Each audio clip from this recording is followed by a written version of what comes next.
और state bank ने पीर और मंगल को महदूद बैंक ब्रांचेस खोलने की इजाज़त दे दी है। पीर और मंगल को फॉरेन एक्सचेंज लेन देन के साथ आम बैंकारी भी की जा सकेगी। स्टेट बैंक की जानिब से हिदायत जारी, बैंकों की 50% ब्रांचेस पीर और मंगल को खुलेंगी।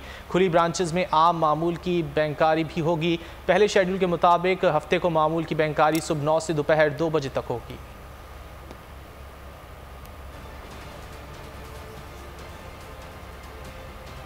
ए नूरे खुदा नूरे बसीरत की तलब है, रमजान का सदका तेरी रहमत की तलब है।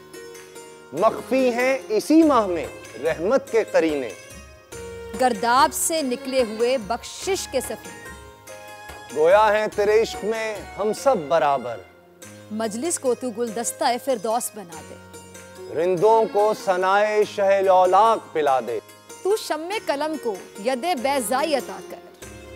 बच्चों को तो इफ्तार में तस्नीम अता कर। रमजान मुबारक की खुसूसी नशरियात रमजान में बोल, सिर्फ बोल एंटरटेनमेंट पर। रमजान में बोल।